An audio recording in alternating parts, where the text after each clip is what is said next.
আল্লাহকে বাদ দিতে নাই ভাই। আল্লাহ তাআলা কোরআনে বলছেন, বান্দা আমারে বাদ দিও না, কষ্ট পাইবা, কষ্ট পাইবা। আমি সব সহ্য করতে পারি। আমার জাত ও সিফাতের মধ্যে বান্দা যখন আমারে বাদ দিয়া অন্য কিছুর উপরে ভরসা করে, অন্য কিছুকে বন্ধু বানায়, আল্লাহ বলে বিশ্বাস করো বান্দা, আমি এটা সহ্য করতে পারি না। হ্যাঁ, আপনি দোকান, এই দোকানটাকে এতটা গুরুত্ব দিছে, নামাজ না না হুজুর কাস্টমারের ক্ষতি হয়ে যাবে, ব্যবসার লস এসে পড়বে। সিএনজি এটারে এতটাও মানে বুঝে ধরছে, যদি নামাজে যায় তো আমার একদিন একজনে কইছে, হুজুর আমি নামাজ ফিরে আইলে হন আমার সিএনজিটা, আমার সিরিয়ালটা 30টার পিছনে যাবে। বুঝছেন না হিসাবটা? আমার ওই সিএনজির একটা কি দেয়, সিরিয়াল দেয় না, স্ট্যান্ডের মধ্যে একজনে কি দেয়, সিরিয়াল দেয়। আর সিরিয়াল পিছনে ঢোকা নামাজ পড়তে বলতে, তার মানে সিএনজি তোর খোদা, তোর খোদা সিএনজি, তোর খোদা অটো, তোর দোকান তোর খোদা, আপনার পুতের বিদেশের টাকা আপনার খোদা।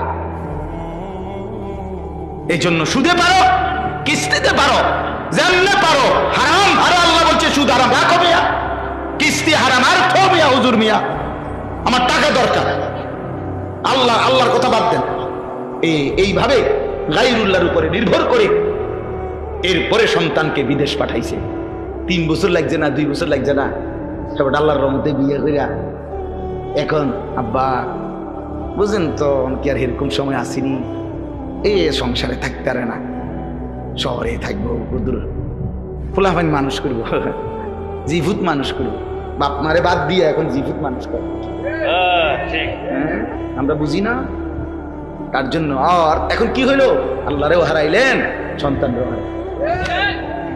জন দুশ্মন, নবীজির পক্ষের লোক বিপক্ষের লোক সবাই পরীক্ষা করে দেখছে, সকলের পরীক্ষায় তিনি সর্বশ্রেষ্ঠ। বন্ধুর কাছেও তিনি সেরা, দুশ্মনের কাছেও তিনি সেরা।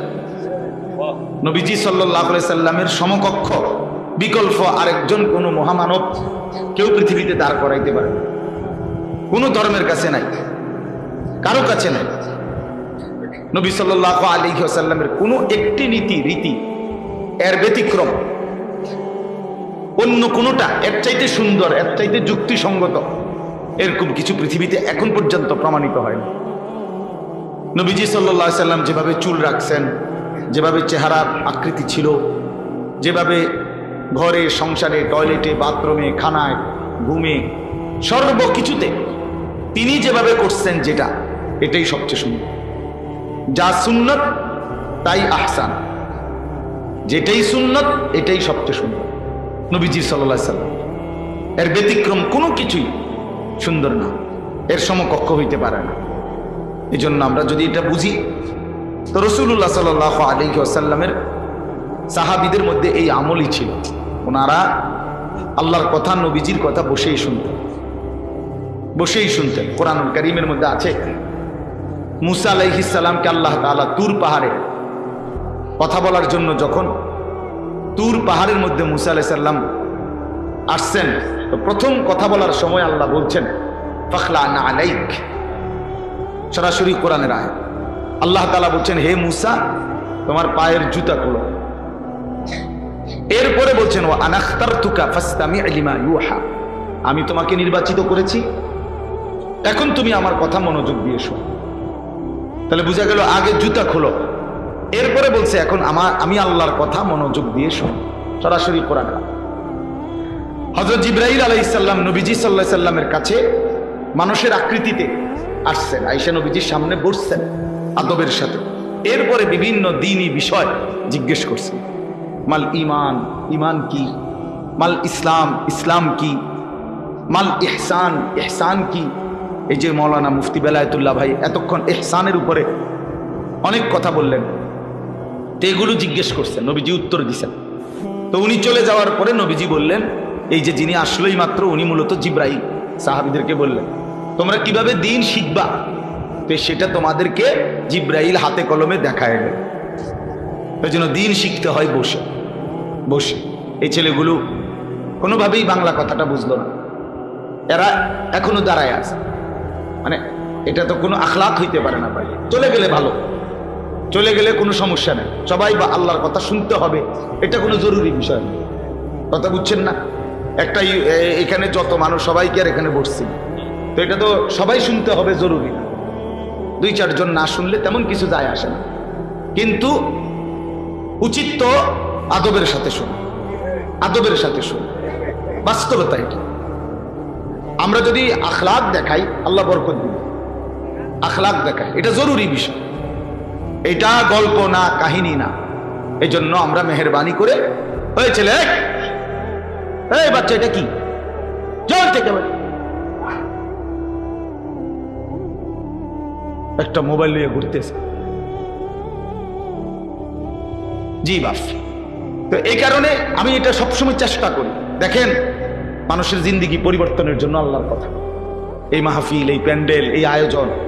আপনি এই পোস্টারটা হাতে নিয়ে দেখেন, অনেক দামি পোস্টার, এই যে অনেক উন্নত মানের কাগজে। তাহলে কি পরিমাণ খরচ করছে এই প্যান্ডেল, এই পোস্টার, এই মাইক, ওলামায়ে কেরামের দাওয়াত, সবকিছু মিলাইয়া যথেষ্ট পরিমাণ খরচ আছে কিনা কেন? তাহলে এর মাকসাদ হলো আমরাও একটা মাহফিল করি, এই না? আরো 10 জনেও করে, আমরাও দেখাই দিলাম, বেটা হইলে আমরাও একটা করছি না। মাকসাদ এটা না। মাকসাদ জিন্দেগির পরিবর্তন। পরিবর্তন যদি আমার দিলের মধ্যে কোনো পরিবর্তনই না আসে, আমার জিন্দেগির মধ্যে যদি কোনো নড়াচড়াই না হয়, তো লাভ হলো কি ভাই? কি লাভ হইল? কোরআনুল কারীম আল্লাহ তাআলা দিয়েছেন এই পরিবর্তনের জন্য, হুদাল্লিন নাস, গোটা পৃথিবীর মানুষের হেদায়েতের জন্য। মানে মানুষের জীবনের এটা একটা দিক নির্দেশন। আন্না হাদা সিরাতী মুস্তাকিমান, আল্লাহ বলছেন আন্না হাদা, নিশ্চয়ই এই কোরআনই হচ্ছে আমার সিরাতে মুস্তাকিম। ফাত্তাবিউহু, তোমরা সকলেই এই কোরআনকেই অনুসরণ করো। ওয়ালা তাত্তাবিউস সুবুল, আল্লাহ বলেন শোনো বান্দা, কোরআনকে বাদ দিয়ে অন্য কোন রাস্তায় যেও না। ফাতাফাররাকা বিকুম আন সাবিলিহি, তাহলে তোমরা আমি আল্লাহর রাস্তা, জান্নাতের রাস্তা, কল্যাণের রাস্তা থেকে বিচ্ছিন্ন হয়ে যাবে। যালিকুম ওয়াসাকুম বিহি, আল্লাহ বলেন আমি কিন্তু এটা ওসিয়ত করলাম। আল্লাহ বলতেছেন যে বান্দা, আমি কিন্তু এটা তোমাকে ওসিয়ত করলাম। ওসিয়ত কি বুঝেন? মানুষ মৃত্যুর পূর্বে শেষ অবস্থায় যে কথাগুলো বলে, এগুলোরে কি কয়? মানে সাধারণ কথার চাইতে ওই সময়ের কথার গুরুত্ব বেশি হয় কিনা? আল্লাহ বলছেন আমি এগুলো ওসিয়ত করলাম। ওসিয়ত, এজন্য ভাই আল্লাহ তাআলা বলছে এই কোরআন তোমার সরল সঠিক রাস্তার জন্য, একটা হেদায়েতের কিতাব। জীবনের যদি একটা দিক নির্দেশনা কারো মিলে যায়, তার জিন্দেগিটা সুন্দর হয়। যেমন আমরা সহজে বুঝাই, এখনকার সময়ে কেউ যদি কোনো জায়গায় যাইতে হয়, তো বলে যে মোবাইলের মধ্যে লোকেশন দেন, লোকেশন দিলে তাইলে এটা সামনে রাখলে এবার অটোমেটিক এটাই ডান বাম বলে দেয়, একদম নির্ধারিত জায়গায় গন্তব্যে পৌঁছে দেয়। তাইলে একটা লোকেশন যদি পেয়ে যায় কেউ, তাহলে গন্তব্যে পৌঁছতে সহজ হয়। একজন রাহাবার যদি আমরা মাহফিলে যাই, তো বিভিন্ন জায়গায় বলে দেই যে ভাই অমুক জায়গায় বড় রাস্তার মুখে একজন লোক রাখেন, একটা মোটরসাইকেল দিয়ে রাখেন, নয়তো আমার গাড়িতে একজন দিয়ে দিয়েন। তাইলে উনি বসলো, এবার উনি ডান বাম বললো, এবার গাড়ি চালাইয়া গন্তব্যে পৌঁছতে সহজ কিনা? সহজ। এই জন্য কেউ যদি পথ প্রদর্শক পায়, লোকেশন পায়, দিক নির্দেশনা পায়, তার জিন্দেগি চলতে সহজ সহজ। এমনি যে চলে যে আমার বুদ্ধিতে যেটা ধরে, আমার মাথার যখন যেটা ভাল লাগে, বিশ্বাস করেন ওই মানুষের জিন্দেগি সুন্দর। যুবক ভাই তোমাদেরকেও বলি, যে মানুষ নিজের ইচ্ছা মতো চলে, আল্লাহর কসম তার জীবনের কোনো নিয়ন্ত্রণ পায় না। কোনো দিনও সে সুন্দর কোনো জীবনের একটা সৌন্দর্য টার্গেট পূরণ করতে পারে। মনের ইচ্ছা মতো যে চলে, আমার মনে যা চায়, না না, এটা কোনো জীবন না। যার সামনে একজন পথ প্রদর্শক আছে, যার সামনে একটা দিক নির্দেশক গ্রন্থ আছে, একজন রাহবার আছে, তার জিন্দেগি নিরাপদ, তার জীবন নিরাপদ। এজন্য কোরআনুল কারীমে আল্লাহ তাআলা আমাদেরকে দোয়া শিখাইছেন বারবার, ইহদিনাস সিরাতাল মুস্তাকিম সিরাতাল্লাযীনা আনআমতা আলাইহিম। অর্থ হলো আল্লাহ, আমি আপনার কাছে সিরাতে মুস্তাকিম, সরল সঠিক রাস্তার হেদায়েত চাই। আল্লাহ আমারে দেন সরল সঠিক রাস্তা, বাতলে দেন। এখন আল্লাহ পাকের কাছে আল্লাহ, আমরা আবার এটাও বলে দিলাম, আল্লাহই শিখাইছে। এখন আমি আল্লাহর কাছে সরল সঠিক রাস্তা চাই, মানে কি? মানে এখান থেকে জান্নাত, আমার এই লোকেশনটা বলে দাও। বুঝেন না কথা? জি। আমি আল্লাহ জান্নাতে যেতে চাই। এখন এই যে আমার বাড়ি এখানে দাফুন্না, এখান থেকে জান্নাত আমার এই লোকেশনটা দিয়ে দেন, এইটা আমি চাইলাম আল্লাহর কাছে। এবার আপনি যদি আমার এটা দিয়ে দেন, তাইলে আমার জন্য এটা দেখে দেখে মেনে মেনে আমার জান্নাত পর্যন্ত পৌঁছা সহজ। সহজ কিনা বলে? সহজ এটা।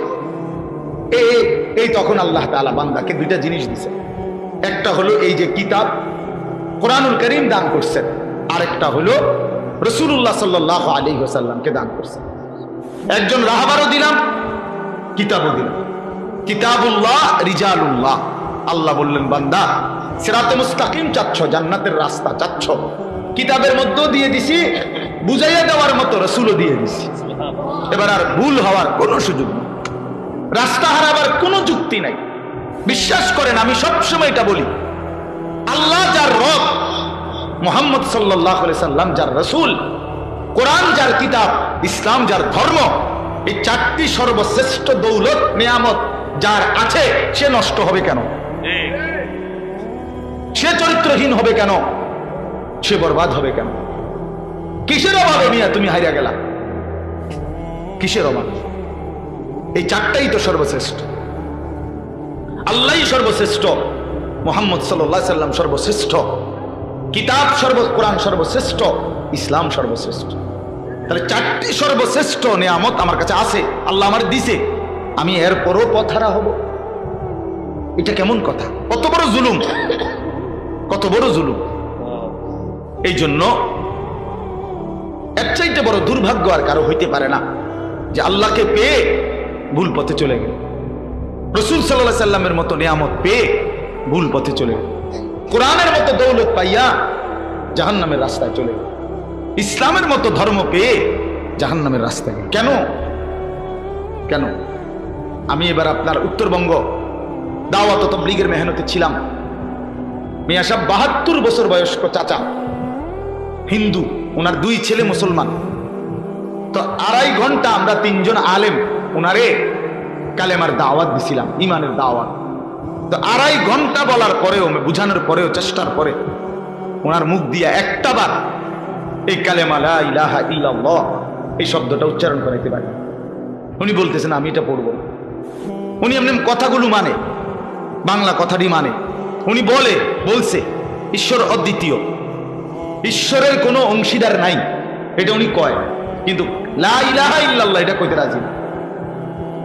আমি কানসি পর্যন্ত তখন, চোখের পানি ফেলে, যে হায়, খুব বেশি নিজের কাছে তখন আফসোস লাগছে যে আহারে আল্লাহ, ৭২ বছর বয়স্ক একটা লোক, জীবনে কোনোদিন তার জবান দিয়া আল্লাহর কালেমাটা উচ্চারণ হলো না। আর আমারে আল্লাহ, আপনারে নওজোয়ান ভাই, তোমাদেরকে আল্লাহ কত বড় দৌলত দিছে যে আমরা সেই ছোট্টবেলা থেকে কত হাজার বার এই কালেমাটা পড়তে পারছি। এই সৌভাগ্যের কি মানে, এই সৌভাগ্যের বিনিময় কি? আল্লাহ যে এত বড় কিসমত আমগরে দিছে, এটার কি যোগ্যতা আমাদের? আমাদের কোনো যোগ্যতা আছে কি আসলে? তো আল্লাহ তাআলা দয়া করে আমারে মুসলমান মার ঘরে জন্ম দিয়েছে, দয়া করে আমারে মুসলমান বাবার ঘরে জন্ম দিয়েছে। আমি জানতাম না, কেউ আমরা জানতাম না। লাম ইয়াকুম শাইআম মাযকুরা। আল্লাহ বলেন, তোমরা তো উল্লেখ করার মতো কিছুই ছিল না, তোমাদের নিয়ে কারো কাছে কোনো আলোচনা ছিল না। একটি ইউনিয়নের মধ্যে কয়জন মুসলমানের ঘরে হবে, কয়জন হিন্দুর ঘরে হবে, এটা মেম্বার চেয়ারম্যান দায়িত্ব ঠিক করে দেয় না। তো আল্লাহ তাআলা বলেন, কারো কোনো নাম ধাম তো ছিল না, পৃথিবীর কেউ জানতো না। আমি আল্লাহ আমার ফয়সালাতে যাকে যেভাবে বন্টন করার আমি বন্টন করেছি, আমি বন্টন করেছি। এই জন্য ভাই আমার, বন্ধু আমার, দোস্ত আমার, বাস্তবতা এটাই, আল্লাহকে পেয়ে পথ হারাইলে দুর্ভাগ্য, মুহাম্মদ সাল্লাল্লাহু আলাইহি সাল্লামের মতো রাসূল পেয়ে পথ হারাইলে দুর্ভাগ্য, কোরআনের মতো কিতাব পেয়ে পথ হারাইয়ে গেলে দুর্ভাগ্য, ইসলামের মতো দৌলত পেয়ে কেন আমরা নষ্ট হব? কেন আমরা বিপথে চলে যাব? এই 4টি নিয়ামত যার কাছে আছে, সে কেন কাফেরের অনুসরণ করবে? সে কেন ইহুদি, হিন্দু, বৌদ্ধ, খ্রিস্টান, নাস্তিক, মুরতাদ, দুশমনের অনুসরণ কেন করবে? আমার কিসের অভাব পড়ছে? আল্লাহ তাআলা আমাদেরকে বুঝার তৌফিক দান করেন। আল্লাহ তাআলা আমাদের প্রত্যেককে বুঝ দান করেন। এজন্য ভাই আমার বলার উদ্দেশ্য ছিল এই কথাটাই, যে এই মাহফিলগুলো আমরা আসতেও কষ্ট হয়, ইন্তজামও আলাদেরও কষ্ট হয়, আপনাদের বসে থাকতেও কষ্ট হয়, এটা বাস্তবতা। এই ঘাড় আছে না, এরকম তাকাইয়া থাকলে 1 ঘন্টা ঘাড়ে ব্যথা করে। আমিও তো অনেকের বড় বড় আলেমদের বয়ান শুনি, তখন তো আমারও বুঝি যে এরকম যে একটানা তাকায় থাকলে কষ্ট আছে, ঘাড়ের মধ্যে কি লাগে, কষ্ট লাগে, ব্যথা লাগে।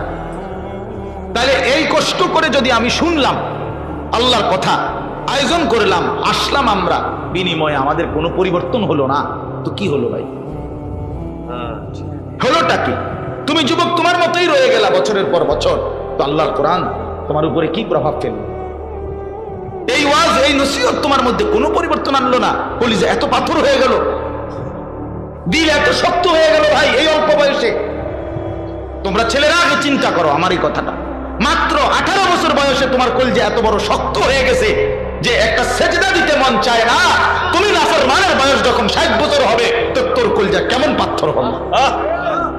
হায় নাফরমান, ভেবে দেখো, এত অল্প বয়সে তুমি যদি এত বড় জালেম হয়ে যাও, এত অল্প বয়সে যদি তুমি এত বড় আল্লাহর দুশমন হও, তো আগামী 30 বছর পরে তুমি কই যাবে?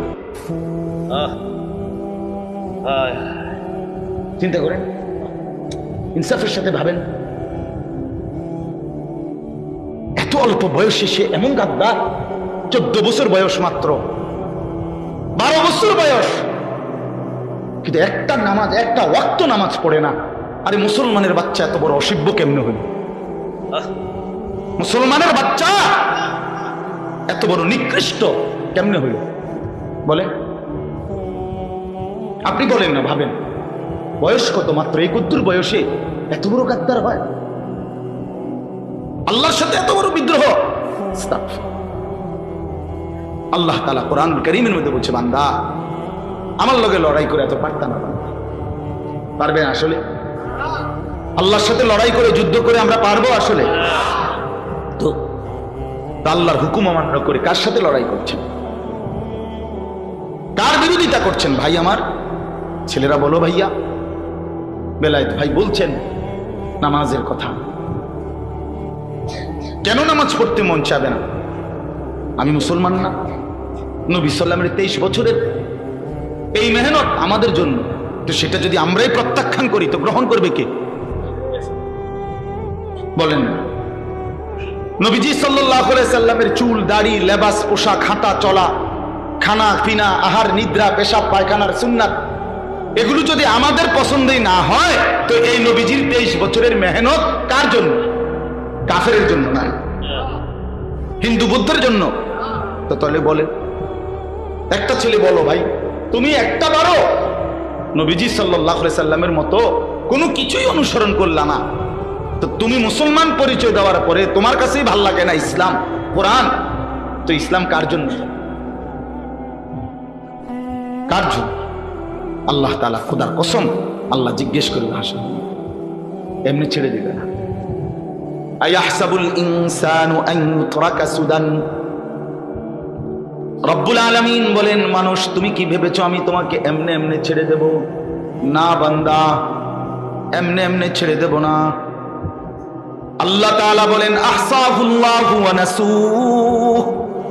বান্দা মনে রেখো, আমি তোমার জিন্দেগির প্রতি ঘন্টা, মিনিট, সেকেন্ড গুনে গুনে রেখেছি, যদিও তুমি ভুলে গেছো, তোমার যদিও মনে নাই, কিন্তু আমি রব্বুল আলামিন গুনে গুনে রেখেছি বান্দা, একটা সেকেন্ডও আড়ালে নাই। ওয়াকাফা বিনা হাসিবিন। আল্লাহ বলে, বান্দা তোমার হিসাব রাখার জন্য আমি আল্লাহ একাই যথেষ্ট। ওয়াকাফা বিদুনুবি ইবাদিহি খবীরাম বাসীরা। আল্লাহ বলে, বান্দা তোমার প্রত্যেকটি গুনার খবর রাখবার জন্যে, দেখবার জন্যে আমি আল্লাহ একাই যথেষ্ট, তুমি আমার আড়াল হইতে পারবা না। আলাম ইয়ালাম বিআন্নাল্লাহা ইয়ারা। আল্লাহ বলে, বান্দা তুমি কি জানো আমি কিন্তু সারাক্ষণ তোমাকে দেখি। কতক্ষণ? রাত গভীরে দেখে কিনা, দিনের আলোতে দেখে কিনা, অমাবস্যার অন্ধকারে আল্লাহ দেখে কিনা। আল্লাহ বলে তুমি আমার আড়াল হইতে পারবা না, আড়াল হইতে পারবা না। এজন্য ভাইয়া হিসাব দিতেই হবে। দুনিয়ার আল্লাহ তাআলার দুনিয়ার আচরণ একরকম, আখিরাতের আচরণ ভিন্ন রকম। আল্লাহ তাআলা বলছে বান্দা দুনিয়াতে আমি রহমান রহিমের আচরণ করি, কিন্তু আখিরাতে হাসরের ময়দানে আমি জব্বার কাহ্হারের আচরণ করি। সেদিন আমি হব প্রবল প্রতাপান্বিত, প্রচন্ড রাগান্বিত। সেদিন আমি আল্লাহ তাআলা এক জাররা ছেড়ে দেব না, এক বিন্দু, এক বিন্দু না, এক বিন্দু। লা ইউগাদিরু সগীরাতান ওয়ালা কাবীরাতান ইল্লা আহসাহা। কোরআনে আল্লাহ বলছে প্রত্যেকটি বান্দা নিজের আমলনামা হাতে নিয়ে দেখবে, আর পৃষ্ঠা উল্টাইয়া দেখবে একটি ছোট বড় কোনো কিছুই মালা আরে ফেরেশতারা ডান কাদের বাম কাদের লিখা ব্যতীত বাকি রাখে নাই, সব লিখছে। সব চা দোকানের কথা, মুদি দোকানের কথা, রাস্তার কথা, হাঁটতে হাঁটতে কথা, রাত গভীরের কথা, একাকী কথা, দুষ্টামি কথা, ফাইজদামি কথা, মস্কারি কথা, দরকারি কথা, সব লিখছে। সব সব সব সব সব। এজন্য বন্ধু আল্লাহ থেকে আড়াল হওয়ার, আল্লাহর হিসাব থেকে বাহির হওয়ার কোনো সুযোগ নেই, কোনো সুযোগ নেই। ওয়াশাহিদা আলাইহিম সামউহুম ওয়া আবসারুহুম ওয়া জুলুদুহুম বিমা কানু ইয়ামালুন। আল্লাহ তাআলা বলে বান্দা হাসরের ময়দানে তোমার কান, তোমার চোখ এবং তোমার সারা দেহের চামড়া তোমার সমস্ত কর্মকাণ্ডের ব্যাপারে আমি আল্লাহর কাছে সাক্ষ্য দেব। প্রতিটি মানুষ তখন বলবে হে আমার শরীরের অঙ্গ, তোমরা কেমনে কথা বলো? তোমরা তো কথা কইতে দেখি নাই কোনোদিন, আতফাও কথা কয় এটা তো ভাবি নাই। হ্যাঁ, ক্বালু বিমা শাহিদতুম আলাইনা। তো শরীরের অঙ্গ প্রত্যঙ্গ বলবে ভাই সাহেব, যে আল্লাহ তোমারে জিহ্বা দিয়া কথা বলার তৌফিক দিছে, আজ সমস্ত অঙ্গ দিয়া কথা বলার তৌফিক ওই আল্লাহই দিয়েছে। আল্লাহ আদেশ করিলে জিহ্বাও কথা বলতে পারে, আল্লাহ আদেশ করিলে হাত পাও কথা বলতে পারে কিনা বলেন? আর বহু প্রাণী নবীজির জামানায় আল্লাহর কুদরতে বহু প্রাণী নবীজির সাথে কথা বলছে। তো কেমনে কইল? মরা মরা গুই সাপ, ওই যে ছোট ছোট জঙ্গলের মধ্যে যে থাকে এগুলো লম্বা লম্বা, এগুলোর কি কয়? সাপের মতো গুই, গুই সাপ। এই এরকম মরা গুই সাপ এক বেদুইন গ্রাম্য আরবের লোক এটা মরা এটারে আইনা নবীজির সামনে রাইকা বলছে, মুহাম্মদ যদি এই গুই সাপ এটা সাক্ষী দেয় তুমি আল্লাহর নবী, তাইলে আমি ঈমান আনব। সে জানে একে তো এটা এমনিতে জীবিত থাকলেও কথা বলার কথা না, আবারও রয়েছে কি ময়রা, এটা কথা বলবে কেন? তো নবী সাল্লাল্লাহু আলাইহি সাল্লাম জিজ্ঞেস করলেন আইয়ুহাদ দাব, হে গুই সাপ। ওইটা বলল লাব্বাইকা সাদাইকা, আল্লাহু আকবার, হে আল্লাহর রাসূল আমি হাজির, বলেন। তো নবীজি জিজ্ঞাসা করলেন মান খালাক, তোমারে কে সৃষ্টি করেছে?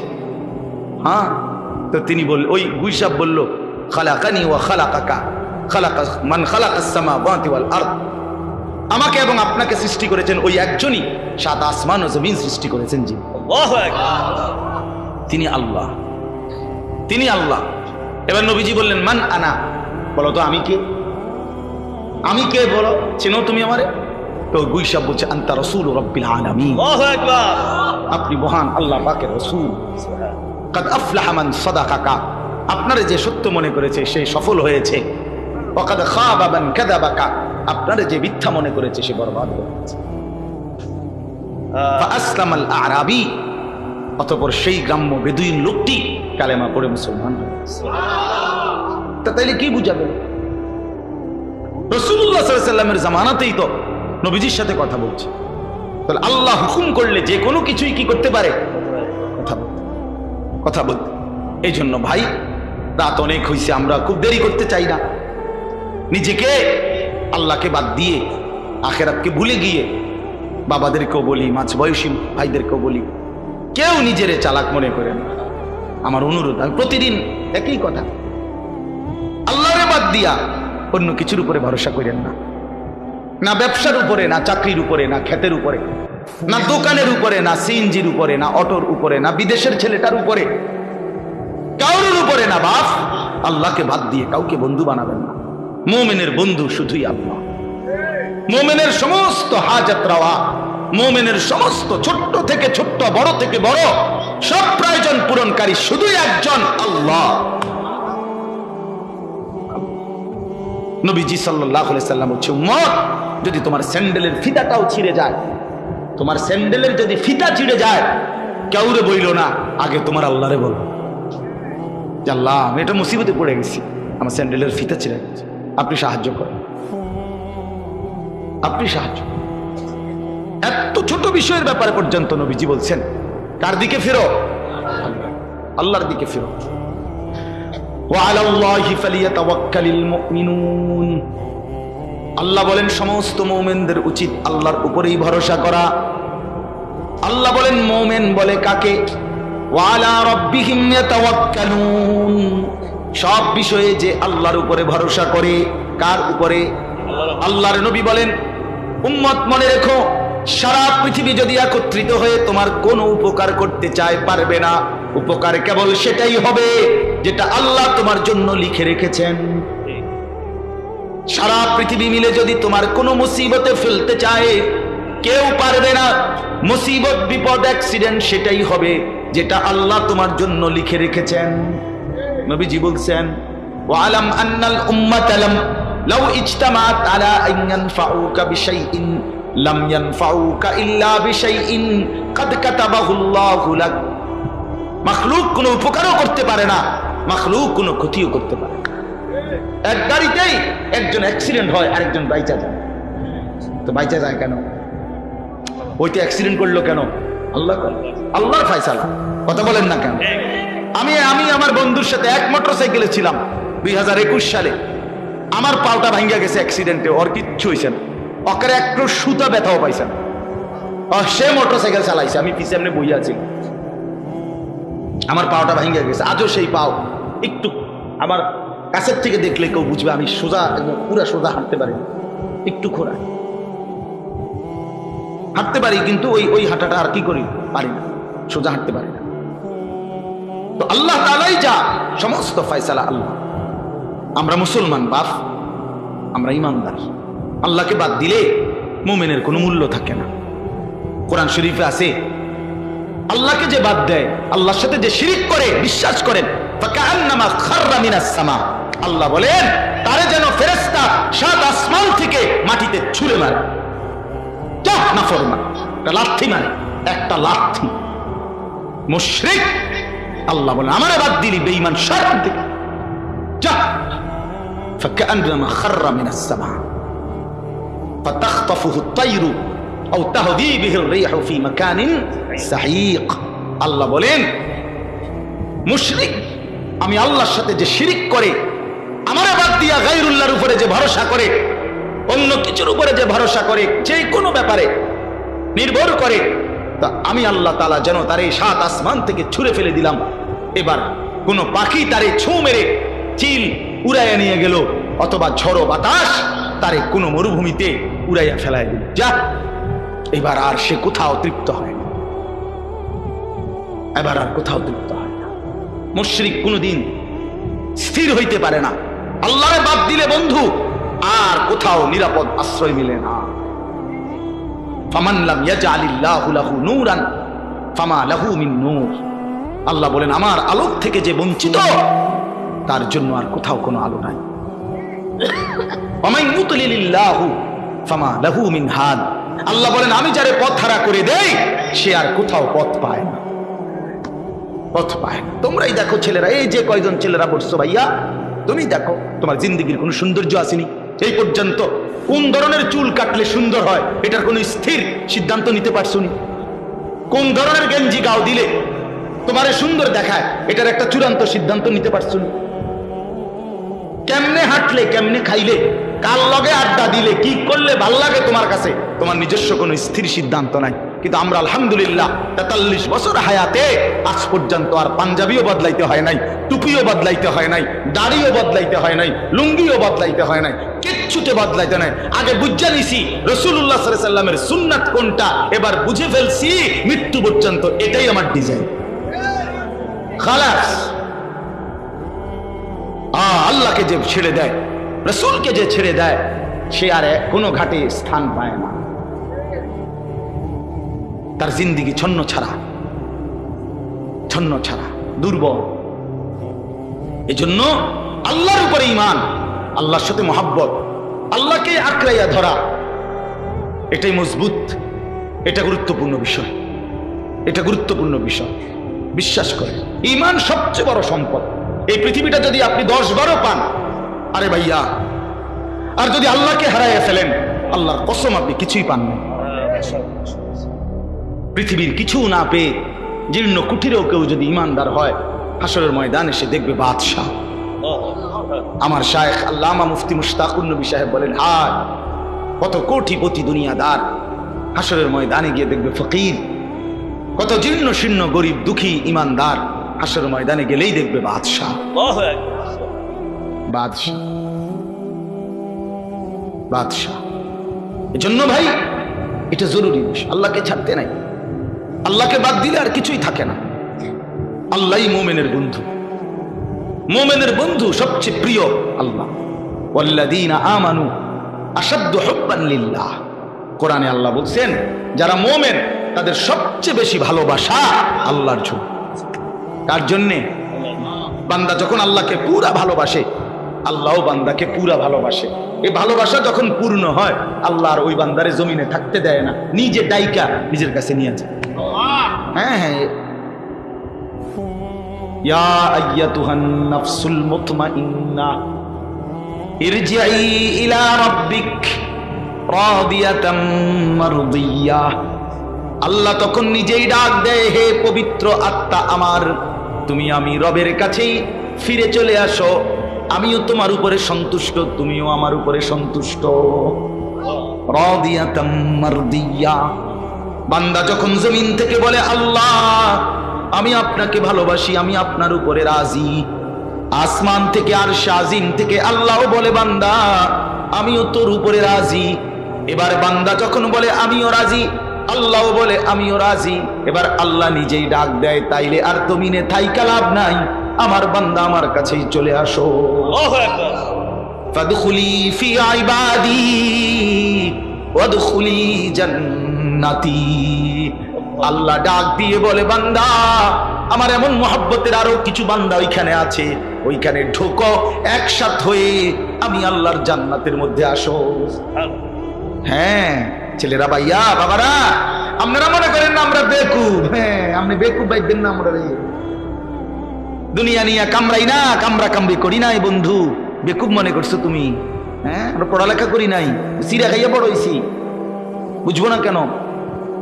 আর 10 জন যদি ভাত মাছ খাইয়া বড় হয়, তো আমরা কি ওটা বন্ডুটি খাইয়া বড় হয়েছি নাকি? এটা বুঝতাম না কেন তুমি? হ্যাঁ, তুমি চালাক হয়ে গেছো। সারাদিন সারা রাত নর্তকীর ছবি, উলঙ্গ নাচ দেখা তুমি যুবক চালাক, আর আমি বোকা। আমি আজকের সারাদিনে 5 ওয়াক্ত নামাজ জামাতের সাথে পড়ছি, আমি বেকুব না? তুমি চালাক। তুমি মানুষের বাড়ি দেখা চালাক, তুমি নর্তকী দেখা চালাক, তুমি উলঙ্গ ছবি দেখা চালাক। এই ফালতু চুলের মডেল, এটা বুঝি বুদ্ধিমান? এটা বুঝি বুদ্ধিমান? কার থেকে নিছ? কার থেকে? কোনদিন জিজ্ঞাসা করছো নি সেলুনওয়ালারে যে ভাই এটা কার চুল? পৃথিবীর কোন সভ্য, ভদ্র, মার্জিত, রুচি সম্পন্ন, বিবেকবান, আরে হুজুর বাদ দেন, কোন দার্শনিক, পণ্ডিত, গবেষক, ইতিহাসবিদ, রাজনীতিবিদ, ডাক্তার, ইঞ্জিনিয়ার, সমাজসেবক, জনদরদি, এমন কারো চুল নিয়ে গুলো? কিছু মাতাল, তার সিরা, পাগলের চুল ছাড়া আর কারো চুল নাই এগুলা। বেটা আমি চ্যালেঞ্জ করলাম, বেটা এখন দাঁড়ায় বল না এটা যে হুজুর আমার এই বিশ্রী চুল এটা কোনো বিবেকবান, কোনো ভদ্রলোকের চুল? দাঁড়াও, এখন বলো, বলো এখন। যদি প্রমাণ করতে পারো, আমি তোমার সামনে 50 বার কানে ধরে বটনি লাগাবো। এই মোবাইলে ভিডিও হইব, দেখো কার মতো জিন্দিগি সাজলা। এত বড় রসুলকে বাদ দিয়া কোন পাগল ছাগলের কাছ থেকে স্টাইল নিলা? হ্যাঁ বেউকুফ বেটা, কি পড়ালেখা করছো? এতটি বাংলা, অঙ্ক, ইংরেজি, পদার্থ, জীব বিজ্ঞান পড়া নিজে অপদার্থ হইয়া রইলা। কিতা পড়ছো? এখনো নিজেরই চিনলা না, আল্লাহ চিনলা না, মুনির চিনলা না। মিয়া কোত্থেকে আসলাম, কেন আসলাম, কি করছি, কি করা উচিত, কিছুই আমি জানি না। এটা কি পড়ালেখা করলো আর কি শিখলো? এতে পড়লো কি, শিখলো কি? এটি খরচ হলো কার পিছনে? বলেন বলে। বন্ধুর দিকে চাইও না। সামান্যায় ভালো হইতে দেয় না। সাবধান, তোমার সামান্যটার লোকে চাইলে পারতা না, ওই অসতে তোমারে ভালো হইতে দিবে না। হ্যাঁ হ্যাঁ, ওই তোমারে নষ্ট করে দিবে। তোমার চাইতে বড়, তোমার চাইতে দিনদার, তোমার চাইতে ভালো মানুষের দিকে তাকাও, তাই জীবনের কিছুটা পাথর মিল এক সামান্য হয় না। এটা জরুরি বিষয়, আমি এটা সব সময় বলি। সামান্য নষ্ট করে দেয়। আর দোস্ত দেখ, আল্লাহকে বাদ দিতে নাই ভাই। আল্লাহ তাআলা কোরআনে বলছেন, বান্দা আমারে বাদ দিও না, কষ্ট পাইবা, কষ্ট পাইবা। আমি সব সহ্য করতে পারি, আমার জাত ও সিফাতের মধ্যে বান্দা যখন আমারে বাদ দিয়া অন্য কিছুর উপরে ভরসা করে, অন্য কিছুকে বন্ধু বানায়, আল্লাহ বলে বিশ্বাস করো বান্দা, আমি এটা সহ্য করতে পারি না। হ্যাঁ, আপনি দোকান, এই দোকানটাকে এতটা গুরুত্ব দিছে, নামাজ না না হুজুর কাস্টমারের ক্ষতি হয়ে যাবে, ব্যবসার লস এসে বলে।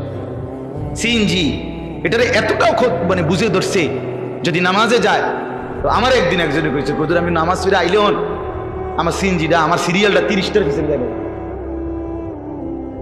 বুঝছেন না হিসাবটা? ওই সিএনজির একটা কি দেয়, সিরিয়াল দেয় না, স্ট্যান্ডের মধ্যে একজনে কি দেয়, সিরিয়াল দেয়। আর সিরিয়াল পিছনে বোকা নামাজ পড়তে গেলে, তার মানে সিএনজি তোর খোদা, তোর খোদা সিএনজি, তোর খোদা অটো, তোর দোকান তোর খোদা, আপনার ফুতের বিদেশের টাকা আপনার খোদা। এই জন্য সুদে পারো, কিস্তিতে পারো, জানলে পারো, হারাম হারা আল্লাহ বলছে সুদ হারাম রাখো মিয়া, কিস্তি হারাম আর খো মিয়া, হুজুর মিয়া আমার টাকা দরকার, আল্লাহ আল্লাহর কথা বাদ দেন। এইভাবে গায়রুল্লাহর উপরে নির্ভর করে এরপরে সন্তানকে বিদেশ পাঠাইছে। 3 বছর লাগছে না, 2 বছর লাগছে না, সবাই আল্লাহর রহমতে বিয়ে কইরা এখন আব্বা বুঝেন তো কি আর এরকম সময় আসেনি, এই সংসারে থাকতে পারে না, শহরে থাকবো, ক্ষুদ্র ফুলাফাইন মানুষ করবো, জিভুত মানুষ করবো, বাপ মারে বাদ দিয়ে এখন জিভুত মানুষ করবো। হ্যাঁ, আমরা বুঝি না তার জন্য। আর এখন কি হইলো, আল্লাহরেও হারাইলেন, সন্তানরেও হারাইলেন। কি হইলো মকবুল ভাই? এই হইলো না, আল্লাহরেও হারাইলো, সন্তানরেও হারাইলো। সুদের টাকায় ফুত বিদেশ পাঠাইয়া, কিস্তির টাকা দিয়া পাঠাইয়া আল্লাহরে তো কি হারাইলো। এবার ফুতো গেছে গাউন, ফুতো আগের মতো খবর লয় না, তো এবার ফুতো গেল, খোদাও গেল, আল্লাহও গেল, আমনে কি হইলে না, খাসিরাত দুনিয়া ওয়াল আখিরাহ। আজকে এটাই কথা, আল্লাহকে বাদ দিতে নাই। প্রিয় বন্ধু আমার, বাপ আমার, হাত জোড় করে বলি, আল্লাহকে বাদ দিতে নাই। আল্লাহই মুমিনের বন্ধু। মুমিনের বন্ধু কে?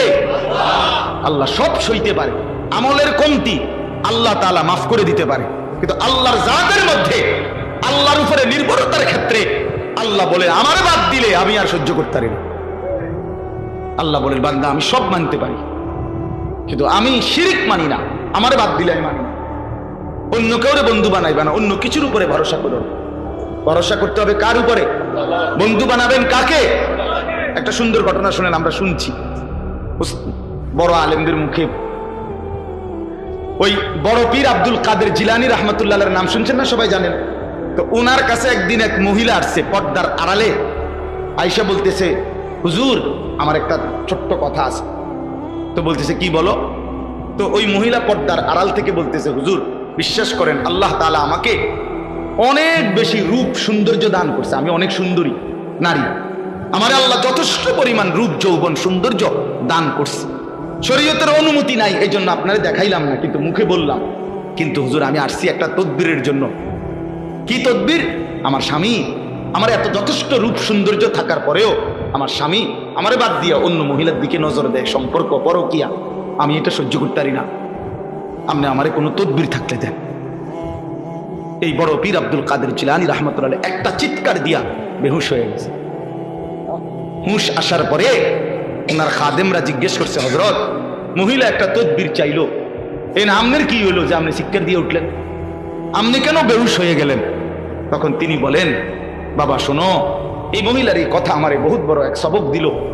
এই মহিলার কথার থেকে আমি বুঝলাম, হায় এক সাধারণ মহিলা তার স্বামীর মধ্যে আরেকজন শরীক সহ্য করতে পারে না, আমার আল্লাহ এত বড় কায়নাত দিয়ে তার সাথে কেউ শরীক করলে তিনি কেমনে সহ্য করবেন?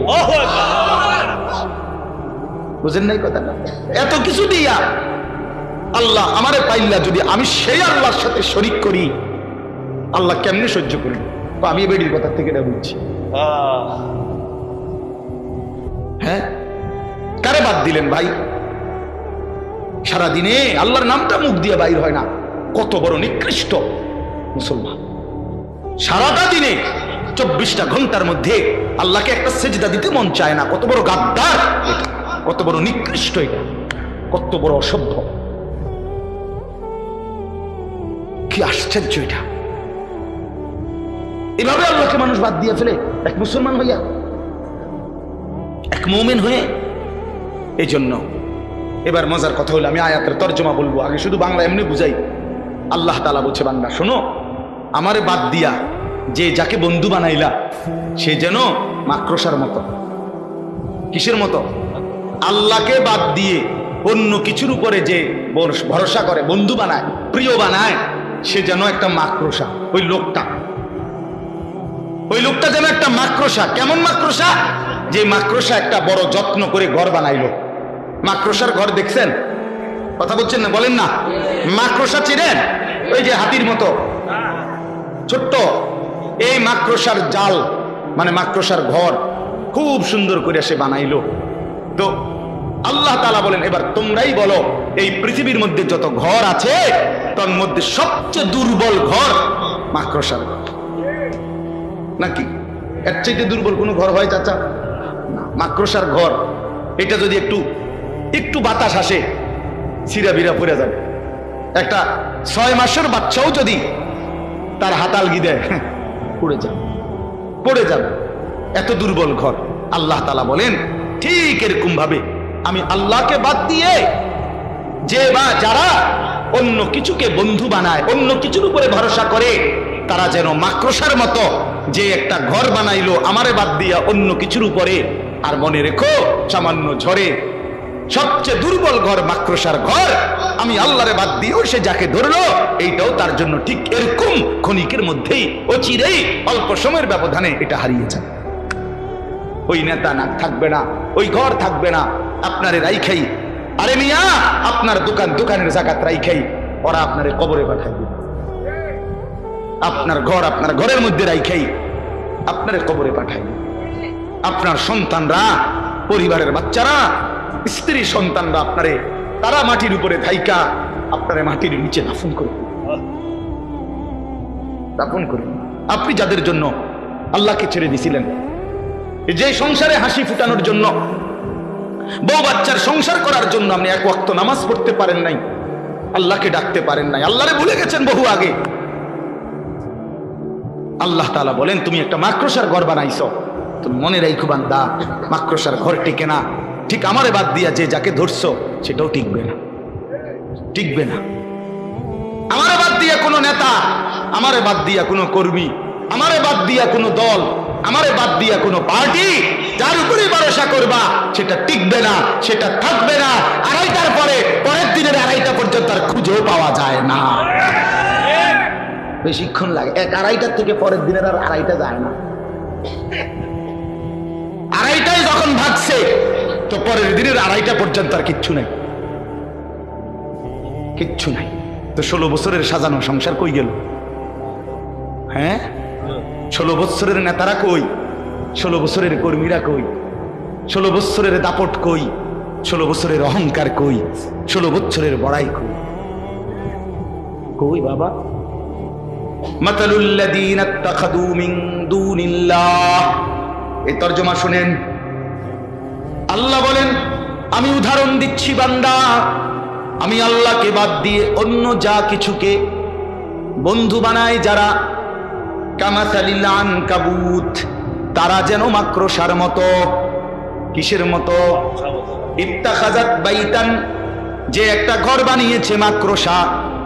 মাকড়সা যেমন একটা ঘর বানায়, তুমি মাকড়সাও একটা ঘর বানিয়েছো। ইন্না আওহানাল বুয়ুতি লাবাইতুল আনকাবুত। আল্লাহ বলে, জেনে রেখো বান্দা, এই পৃথিবীতে সবচেয়ে দুর্বল ঘর মাকড়সার ঘর। ঠিক তেমনি ভাবে আমি আল্লাহরে বাদ দিয়ে তুমি জাহান্নামীকে জিজ্ঞেস করবে, মা সালাকাকুম ফি সাকার, ওই নাফরমান, কি কারণে জাহান্নামে আসলি? আল্লাহর কসম বন্ধু, জাহান্নামী উত্তর দিবে, প্রথম উত্তর ক্বালু লাম নাকু মিনাল মুসাল্লিন, আমি নামাজি ছিলাম না। আল্লাহ কোরআনে বলেন কাল্লা ইদা বালাগাতিত তারাকি, আল্লাহ বলেন নাফরমানের মৃত্যু যন্ত্রণা হবে বড় কঠিন। কণ্ঠনালী পর্যন্ত রূহটাকে কলিজার থেকে আজরাইল একটা টান দিয়া ছিঁড়ে ফেলবে, ছিঁড়লেই রূহটা কণ্ঠনালীর কাছে আসবে। এবার কণ্ঠনালী দিয়া রূহটা বাহির হতে চাইবে না। আল্লাহ তাআলা রাসূলুল্লাহর হাদিসে স্পষ্ট নবীজি বলছেন, এই কণ্ঠনালীর কাছ থেকে রূহটাকে দুনিয়ার মানুষ কোনো পলিথিন যদি কোনো শক্ত কিছুর মধ্যে লাইগা থাকে, পলিথিন যদি এমনে না খুলে টাইনা টাইনা যেমনে ছেড়ে, আল্লাহর কসম নবী বলে কণ্ঠনালীর থেকে রূহটা নাফরমানের বের হতে চাইবে না, ফেরেশতা ভাবে টাইনা ছিঁড়া বাইর করবে। কাল্লা ইযা বালাগাতিত তারাকি, আল্লাহ বলেন এমন কষ্টের মৃত্যু, এমন কষ্টের মরণ কেন হবে জানোনি? ফালা সাদ্দাকা ওয়ালা সাল্লা, কারণ সে আমি আল্লাহরে মানে নাই আর নামাজ আদায় করে না। মাতবরি ছুটটা যাইব দেখো। এখনকার মাতবরি বাতে না দুগা খাও আর মোবাইল টিপো বইয়া বইয়া, এই তো আর কিতা মাতবরি ছুটে যাবে ভাইয়া, কলিজাটা ছিঁড়া ফেলবে ফেরেশতা, রুহুটা ছিঁড়া ফেলবে, একদম টুকরা টুকরা বানায় ফেলবে। আল্লাহ আমারে মাফ করে দেন। ফালাউলা ইদা বালাগাতিল হুলকুম ওয়া আনতুম হিনাইদিন তানজুরুন, সূরা ওয়াকিয়া। আল্লাহ বলে না ফরমানের রুহুটা যখন কণ্ঠনালীর কাছে আসবে আর তোমরা আত্মীয় স্বজন আশেপাশে অসহায়ের মতো তাকিয়ে থাকবে, ওয়া নাহনু আকরাবু ইলাইহি মিনকুম ওয়ালাকিন লা তুবসিরুন, আমি আল্লাহ কিন্তু ওর কাছাকাছি আছি, যদিও তোমরা আমাকে দেখছো না। এবার আল্লাহ চ্যালেঞ্জ করে বলে, ও দুনিয়াবাসী, তারজিউনাহা ইন কুনতুম সাদিকিন, তোমরা যদি মনে করো আল্লাহ পাক তোমাদেরকে শাস্তি দিবে না, হাসরের ময়দানে উঠাবে না, আখিরাত যদি মিথ্যা মানেই হয়, তাইলে এই নাফরমানের কণ্ঠনালী থেকে রূহটা ফিরাইয়া তার কলজার ভিতরে ঢুকায় দাও। ওরে মরতে দিও না, ওরে ধরে রাখো, সাই পারোনি। তারজিউনাহা, রূহ ফেরত দাও, ধরে রাখো। কই পারবে? বলে না কেন পারবে না। চলেন আমিও বদলাই, আমরা সবাই বদলাই, ঠিক আছে না ইনশাআল্লাহ? আল্লাহ সবাইরে ভালো করেন, সবাইরে ভালো।